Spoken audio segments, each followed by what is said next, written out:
نحمده ونصلي ونسلم على رسوله الكريم اما بعد فاعوذ بالله من الشيطان الرجيم بسم الله الرحمن الرحيم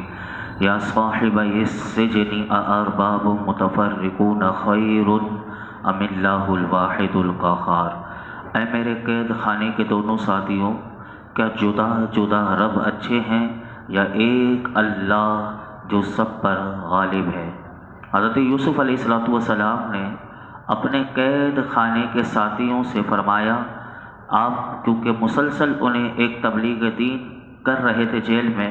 تاکہ یہ جہنم میں نہ جائے، تاکہ اسے جب سولی دیا جائے تو آپ نے اس سے آخری بات جو ارشاد فرمائی وہ یہ فرمائی کہ بتاؤ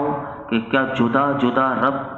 جیسا کہ بت پرستوں نے بنا کر رکھے ہیں کہ کوئی سونے کا ہے تو کوئی چاندی کا ہے، کوئی تانبے کا ہے تو کوئی لکڑی کا ہے، کوئی پتھر کا ہے تو کوئی کسی اور چیز کا ہے، کوئی چھوٹا کوئی بڑا، مگر سب کے سب نکمے اور بیکار، نہ نفع دے سکیں نہ ضرر پہنچا سکیں۔ آپ نے فرمایا کہ ایسے معبود اچھے ہیں یا ایک اللہ جو سب پر غالب ہے، نہ اس کا کوئی مقابل ہو سکتا ہے اور نہ اس کے حکم میں کوئی داخل ہو سکتا ہے، نہ اس کا کوئی شریک ہے اور نہ نظیر۔ سب پر ایک ہی حکم ہے، وہ اللہ کا حکم ہے اور سب اللہ کی ملکیت میں ہے۔ پھر آگے آپ نے ارشاد فرمایا، ما تعبدون من دونه الا اسماء سميتموها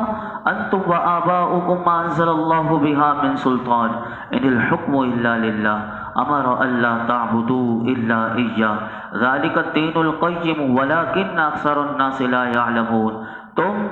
اس کے سوا صرف ایسے ناموں کی عبادت کرتے ہو جو تم نے اور تمہارے باپ دادا نے تراش لیے ہیں۔ اللہ نے ان کے لیے کوئی دلیل نہیں اتاری، حکم تو صرف اللہ کا ہے، اس نے حکم دیا ہے کہ اس کے سوا کسی کی عبادت نہ کرو، یہ سیدھا دین ہے، لیکن اکثر لوگ نہیں جانتے۔ آپ نے اپنے قید خانے کے دونوں ساتھیوں کو آپ نے فرمایا کہ جیسے جدا جدا جو رب ہیں ان کے فساد سے آگاہ کیا، تو آپ نے پھر یہ بھی بتا دیا کہ ان بتوں کا معبود ہونا، یعنی جن کو تم معبود کہتے ہو، فرمایا کہ یہ تو دور کی بات ہے، فرمایا کہ ان کی تو اپنی بھی کوئی حقیقت نہیں، کہ چنانچہ آپ نے فرمایا کہ تم اللہ کے سوا صرف ایسے ناموں کی عبادت کرتے ہو کہ جو تم نے، تمہارے باپ دادا نے اپنی جہالت سے اور اپنی گمراہی سے خود رکھ لیے ہیں، کہ یہ چھوٹا بڑا بت اور یہ سونے کا، یہ لکڑی کا، یہ سب تم نے خود اپنی جہالت سے تراش لیے ہیں، خارج میں اس کا کوئی وجود نہیں کہ جو ان ناموں کے مصداق قرار پائیں۔ تو فرمایا کہ جن کی تم اللہ کے سوا ان کے درست ہونے، یعنی جن کے تم عبادت کرتے ہو اور ان کے درست ہونے پر اللہ نے بھی کوئی دلیل قرآن میں یا نہیں اتاری، تو فرمایا کہ حقیقت یہی ہے کہ اللہ رب العالمین ہی معبود ہے، اور بتوں کی عبادت کرنے کا حکم یاد رکھو کہ اللہ نے نہیں دیا، بلکہ اللہ کا حکم تو ڈائریکٹ بھی نہیں ملتا، بلکہ اللہ کا حکم جو آتا ہے تو وہ اس کے نبیوں کے ذریعے آتا ہے، اور نبی جو ہوتے ہیں جن کو اللہ سلیکٹ کر لیتا ہے، جن کو چوز کر لیتا ہے اور جن کا انتخاب کر لیتا ہے، پھر وہ نبی آتے ہیں اور انبیاء کرام، پھر وہ اللہ کا حکم لوگوں کو بتاتے ہیں کہ اے لوگوں کہ اللہ کے سوا کسی کی عبادت نہ کرو۔ تو آپ نے فرمایا یہی عقل مندی کا تقاضا ہے، اور یاد رکھو کہ اللہ کے لیے عبادت کا خاص ہونا، کہ کوئی کسی کے لیے عبادت نہیں ہو سکتی، عبادت صرف اللہ کی ہوگی۔ تو فرمایا یہ جو ہے نا اللہ کے لیے خاص عبادت ہونا، فرمایا کہ یہی سیدھا دین ہے، لیکن اکثر لوگ دلائل سے، جہالت کی وجہ سے نہیں جانتے کہ یہی سیدھا دین ہے، اور صرف وہ اپنی طرف سے جنہوں نے فرضی نام جو رکھے ہوئے ہوتے ہیں بس اس کی پوجا کر رہے ہوتے ہیں، اسی کو پکار رہے ہوتے ہیں اور اس سے مدد اور اس کی عبادت میں لگے ہوئے ہوتے ہیں۔ آپ نے کتنا زبردست توحید کا پیغام دیا۔ اب انہوں نے جو خواب دیکھا تھا ان دونوں نے جو خواب دیکھا تھا اگلی آیت میں آپ نے اس کی تعبیر بتائی، کیونکہ انہوں نے تعبیر پوچھی تھی، لیکن آپ نے فرمایا تھا کہ تمہارا کھانا آنے سے پہلے میں تمہیں تعبیر بتا دوں گا۔ اب وہ سنیے اس کی تعبیر کیا تھی۔ فرمایا یا صاحبی السجن اما احدکما فیسقی ربہ خمرا واما الاخر فیسلب فتأکل الطیر من رأسہ قضی الامر الذی فیہ تستفتیان۔ اے قید خانے کے دونوں ساتھیوں، تم میں تو ایک تو اپنے بادشاہ کو شراب پلائے گا، اور جہاں تک دوسرے کا تعلق ہے اسے سولی دے دی جائے گی، پھر پرندے اس کا سر کھا لیں گے۔ اس کام کا فیصلہ ہو چکا ہے کہ جس کے بارے میں تم نے پوچھا تھا۔ حضرت یوسف علیہ السلام اللہ کی وحدانیت کا اقرار کرنے اور صرف اللہ کی عبادت کی دعوت دینے سے فارغ ہوئے تو آپ نے ان کی خواب کی تعبیر میں یہ فرمایا کہ اے میرے قید خانے کے دونوں ساتھیوں، تم دونوں کی، کیونکہ تم دونوں بادشاہ کے خاص آدمی تھے، ایک بادشاہ کا ساقی تھا اور ایک بادشاہ کا کچن کا انچارج تھا، تو فرمایا کہ جو بادشاہ کا ساقی یعنی شراب پلانے والا تھا تو اسے آپ نے اس کے خواب کی تعبیر بتائی کہ تو اپنے عہدے پر دوبارہ فائز ہو جائے گا، اور فرمایا کہ پہلے کی طرح بادشاہ کو شراب پلائے گا، اور 3 خوشے جو تو نے خواب میں دیکھے تھے تو آپ نے فرمایا اس سے مراد 3 دن ہے، یعنی 3 دن ہی تو قید میں رہے گا اور اس کے بعد بادشاہ تجھے اپنے پاس دوبارہ بلا لے گا۔ اور دوسرا جو تھا وہ کچن کا انچارج، تو آپ نے اس سے فرمایا کہ تجھے تو پھانسی دے دی جائے گی اور پرندے پھر تیرا سر کھا لیں گے۔ حضرت عبداللہ بن مسعود رضی اللہ تعالیٰ عنہ یہاں پر فرماتے ہیں کہ جب آپ نے انہیں تعبیر بتائی تو وہ حضرت یوسف علیہ السلام سے کہنے لگے کہ خواب تو ہم نے دیکھا ہی نہیں تھا، ہم نے تو آپ سے ایسے ہی مذاق کر رہے تھے، ہم تو آپ سے ہنسی کر رہے تھے۔ آپ نے فرمایا کہ یہ دیکھیے کہ اللہ کے نبی سے مذاق نہیں ہو سکتا، ان سے ہنسی نہیں ہو سکتی۔ آپ نے فرمایا کہ جو میں نے کہہ دیا اس کام کا فیصلہ ہو چکا، اور جو تم نے پوچھا تھا اور میں نے اس کی تعبیر بتا دی، اب ہوگا وہی کہ جو میں نے تمہیں بتا دیا۔ یاد رکھو چاہے تم نے خواب دیکھا ہو یا نہ دیکھا ہو، لیکن اب یہ حکم ٹل نہیں سکتا۔ تو آپ اندازہ لگائیں کہ اللہ کے نبی کو اللہ کیا اختیار عطا فرماتا ہے۔ اور خواب کی تعبیر تو پیچھے بھی آپ سن چکے تھے کہ جس طرح کبھی بھی خواب جھوٹا نہیں بنانا چاہیے، اور کسی کا امتحان لینے کے لیے بندہ کسی یہ خواب کی تعبیر جانتا ہے، چلو میں نے خواب نہیں دیکھا لیکن میں اس کا امتحان لیتا ہوں کہ یہ کیا تعبیر بتاتا ہے، تو پھر جب منہ سے نکل جائے تو پھر ایسا بھی لمحہ ہوتا ہے، کوئی قبولیت کا لمحہ ہوتا ہے تو اس کے حق میں وہی ہو جاتا ہے۔ اس لیے حدیث پاک آپ سن چکے تھے کہ ایسے شخص کے لیے وعید میرے آقا علیہ السلام نے فرمایا کہ جس طرح جھو کے دو دانوں میں گرہ نہیں لگا جا سکتی، ایسے اس شخص کو کہا جائے گا چل گرہ لگا کے دکھا، تو وہ کبھی بھی نہیں لگا سکتا، یہ کام نہیں کر سکتا۔ آگے ارشاد فرمایا وَقَالَ لِلَّذِي ظَنَّ أَنَّهُ نَاجٍ مِّنْهُ اذْكُرْنِي عند ربك فانساه الشیطان ذکر ربه فلبث فی السجن بضع سنین۔ یوسف نے جس کے بارے میں گمان کیا کہ ان دونوں میں سے وہ بچ جائے گا، اسے فرمایا اپنے بادشاہ کے پاس میرا ذکر کرنا، تو شیطان نے اسے اپنے بادشاہ کے سامنے یوسف کا ذکر کرنا بھلا دیا، تو یوسف کئی برس اور جیل میں رہے۔ حضرت یوسف علیہ السلام نے اپنے علم سے جان لیا تھا جو آپ کو اللہ رب العالمین نے عطا فرمایا تھا کہ بادشاہ کا ساقی بچ جائے گا، تو آپ نے کیونکہ بادشاہ جیل میں ڈال کے بھول گیا تھا، کیونکہ وہ پیچھے آپ سب سن چکے تھے کہ زلیخا نے آپ کو جیل میں ڈلوا دیا، اور اس کو مفسرین کہتے 5 برس ہو چکے تھے، یعنی بے قصور حضرت یوسف علیہ السلام 5 سال سے جیل میں تھے، اور اس نے بھول گیا۔ تو آپ نے جب جانا کہ یہ دوبارہ بادشاہ کے پاس جائے گا تو اس کو یاد دلایا کہ میں بھی جیل میں ہوں، تو انہیں مجھے ڈال کر تو بھول گیا، تو ایک بے قصور مظلوم بے گناہ کو تو نے قید کیا ہوا ہے اور اس کو ایک زمانہ گزر چکا ہے، تو شیطان نے اس کو بھلا دیا۔ 3 دن کے بعد وہ جب رہا ہو کر اپنے عہدے پر فائز ہو گیا تو بادشاہ کے پاس جب وہ گیا، قرآن کہتا ہے فَأَنْسَاهُ الشَّيْطَانُ کہ اسے شیطان نے یہ ذکر کرنا یوسف علیہ السلام کا بھلا دیا۔ پھر اکثر مفسرین فرماتے ہیں اس طرف ہے کہ اس واقعے کے بعد حضرت یوسف علیہ السلام 7 سال اور قید رہے۔ اللہ اکبر! آپ دیکھیں اللہ کے نبی ہیں اور 12 سال بے قصور ہیں، بے گناہ ہیں اور مظلوم ہیں، آپ کو جیل میں 12 سال رکھا گیا۔ آپ دیکھیں کہ کیا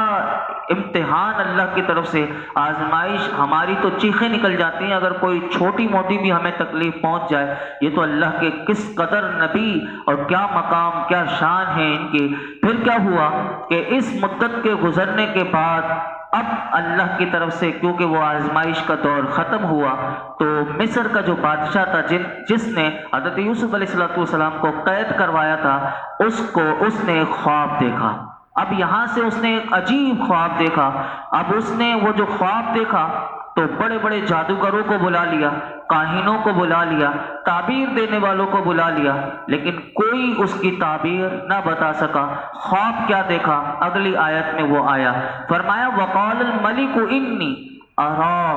7 بَقَرَاتٍ سِمَانٍ يَأْكُلُهُنَّ 7 عِجَافٌ و7 سُنبُلَاتٍ خُضْرٍ وَأُخَرَ يَابِسَاتٍ يَا أَيُّهَا الْمَلَأُ أَفْتُونِي فِي رُؤْيَايَ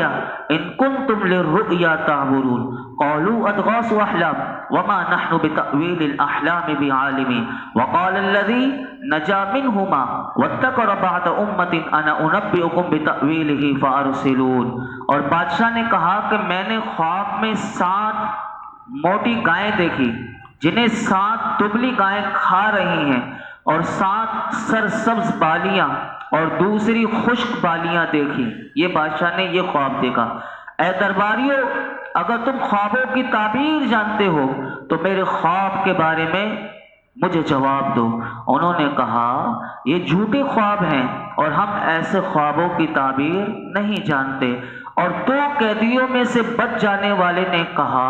اور اسے ایک مدت کے بعد یاد آیا کہ اس نے بادشاہ سے کہا میں تمہیں اس کی تعبیر بتاؤں گا، تم مجھے یوسف کے پاس بھیج دو۔ اب یہ دیکھیے جیل سے نکلنا ہے تو کس شان سے نکلیں گے، کس عظمت سے نکلیں گے، وہ بھی دیکھیے کہ جس جیل میں بادشاہ نے ڈلوایا تھا اب سارا مصر ان کا غلام کیسے بنے گا۔ آپ دیکھیے، یہ تو میں نے آپ کے سامنے ترجمہ پڑھا۔ اب وہ جب بادشاہ نے خواب یہ دیکھا تو جو بادشاہ کا ساقی تھا اسے عرصے کے بعد یاد آیا کہ میرا ذکر کر دینا بادشاہ سے کہ مجھے بادشاہ نے کئی سال سے وہ رکھا ہوا ہے۔ اب وہ جو انچارج تھا، ترجمے سے آپ نے دیکھ لیا، اس نے بادشاہ سے کہا کہ میں خواب کی تعبیر بتاؤں گا، یہ کیونکہ جو جیل میں ہیں ایک یوسف ہیں اور وہ خواب کی تعبیر بتاتے ہیں، آپ مجھے جیل بھیج دیں۔ اب کیا ہوا؟ اب وہ جیل میں آیا، اس نے جیل میں آیا، قرآن کہتا ہے یوسف ایھا الصدیق افتینا فی 7 بقرات سمان یأکلہن 7 عجاف و7 سنبلات خضر واخر یابسات لعلی ارجع الی الناس لعلہم یعلمون۔ وہ جیل میں آیا تو اس نے کہا اے یوسف، اے صدیق، ہمیں ان 7 موٹی گائیوں کے بارے میں تعبیر بتائیں جنہیں 7 دبلی گائیں کھا رہی ہیں، اور 7 سرسبز بالیوں اور دوسری خشک بالیوں کے بارے میں، تاکہ میں لوگوں کی طرف لوٹ کر جاؤں تاکہ وہ جان لیں۔ تو جب وہ آیا تو اس نے حضرت یوسف علیہ السلام سے یہ خواب کہا، اور اس نے یہ کہا کہ آپ اگر ہمیں تعبیر اس کی بتا دیں گے تو جب میں دربار میں پہنچوں گا تو پھر آپ کا علم بھی پتہ چلے گا، آپ کو جو اللہ نے فضیلت عطا کی ہے اور آپ کا جو مقام و مرتبہ ہے، تو آپ خواب کی تعبیر مجھے بتائیے تاکہ میں جا کر بادشاہ کو بھی بتاؤں، اور وہ جو بادشاہ کے جتنے درباری ہیں وہ سب جان لیں اور وہ آپ کو رہا کر دے اور آپ کو اپنے پاس بلا لے۔ تو آپ نے کیا بتایا؟ آپ نے فرمایا قال تزرعون 7 سنین دأبا فما حصدتم فذروه في سنبله الا قليلا مما تأكلون۔ یوسف نے فرمایا تم 7 سال تک کھیتی باڑی کرو گے اور جو تم کاٹ لو اسے اس کی بالی کے اندر رہنے دو سوائے اس تھوڑے سے غلے کے جو تم کھا لو۔ آپ نے اس کی تعبیر یہ بتائی کہ 7 جو موٹی گائیاں تھیں، اس سے مراد 7 سال تک تم مصر والے جو ہو کھیتی باڑی کرو گے اور اس زمانے میں خوب پیداوار ہوگی۔ تو فرمایا کہ جب تم خوب پیداوار ہوگی تو تم جو کاٹ لو اس کو اس کی بالی کے اندر رہنے دو۔ آپ نے کاشتکاری کا سب سے بہترین نظام بتایا کہ کیا ہے۔ آپ نے فرمایا کہ جو تم کاٹ لو اس کی بالی کے اندر رہنے دو تاکہ خراب نہ ہو اور آفات سے محفوظ رہے، لیکن البتہ تمہیں کھانے کی جتنی ضرورت ہو اتنا تم لے لو اور اپنے مطابق وہ لے کر باقی تم ہے نا گلے سے بھوسی اتار کر اس کو صاف کر لو اور باقی گلے کو تم ذخیرہ کر لینا، یعنی اسے محفوظ کر لینا۔ اس سے علماء کہتے ہیں یہ پتہ چلا کہ نبی کا مقام دیکھیے، یہاں سے پتہ چلا کہ نبی کی شان یہ ہوتی ہے کہ اللہ انہیں دینی اور دنیاوی تمام راز عطا فرماتا ہے۔ حضرت یوسف علیہ السلام نے کاشتکاری کا ایک ایسا قاعدہ بیان فرمایا کہ جو صرف اسی کو پتہ ہوگا جس نے کاشتکاری کی ہوگی اور جو کاشتکاری کا ماہر ہوگا۔ تو آپ نے فرمایا کہ بالی یا بھوسے میں گندم کی حفاظت کا آپ نے انہیں بتایا اور فرمایا کہ مصر کے جو خزانے ہیں وہ مجھے سپرد کر دو تاکہ پھر جو آگے 7 سال جو آئیں گے وہ قحط کے ہوں گے اور پوری دنیا جو ہے وہ تمہارے پاس وہ غلہ لینے کے لیے آئے گی، تو اس غلے کی تقسیم کا جو بہترین انتظام ہے وہ میرے سپرد کر دو، میں تمہیں چلا کر دکھاؤں گا۔ تو یہاں سے علماء کہتے ہیں یہ بھی پتہ چلا کہ نبی کی یہ بھی شان ہوتی ہے کہ وہ سلطنت کے اصول کسی سے سیکھتا نہیں۔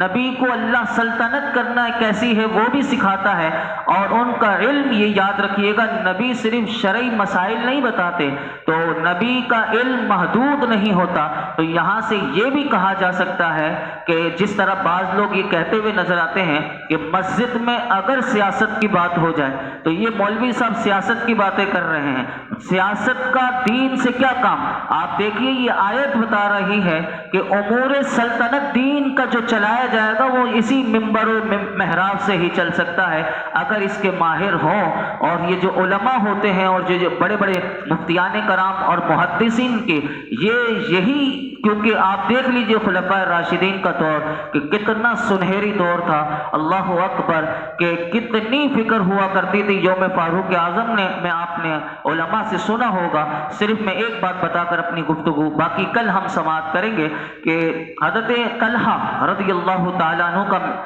علماء فرماتے ہیں کہ انہوں نے حضرت فاروق اعظم رضی اللہ تعالیٰ عنہ کو دیکھا کہ ایک گھر میں داخل ہوئے اور آپ اس گھر میں کافی دیر رہے، پھر نکلے اور چلے گئے۔ مجھے بڑا تجسس ہوا، تو یعنی میرے ذہن میں ان کی بدگمانی میرے ذہن میں آئی۔ تو فرماتے ہیں کہ فاروق اعظم رضی اللہ تعالیٰ عنہ جب چلے گئے تو میں اس گھر میں گیا، تو میں نے دروازے کے اندر داخل ہوا، کیونکہ دروازہ جب اندر گیا تو دیکھا کہ ایک بوڑھی مائی ہے کہ جو اندر ہے، جو اپاہج بھی ہے، اندھی بھی ہے، اور بالکل یعنی اس کا کوئی نہیں ہے کہ جو اس کا کام کر سکے۔ آپ فرماتے ہیں کہ میں نے اس مائی سے پوچھا کہ مائی بتاؤ کہ یہ جو ایک مرد آیا تھا تمہارے پاس، یہ کیوں تمہارے پاس آئے تھے؟ تو فرمایا یہ تو کافی عرصے سے میرے گھر میں آتے ہیں، کیونکہ میں اپاہج ہوں اور میں اندھی بھی ہوں، تو یہ میرے گھر میں آتے ہیں، سب سے پہلے میرے گھر کی بھی صفائی کرتے ہیں اور پھر کھانا پکاتے ہیں اور مجھے کھانا بھی کھلاتے ہیں، میرا سارا انتظام کر کے پھر یہ چلے جاتے ہیں۔ آپ فرماتے ہیں مجھے اس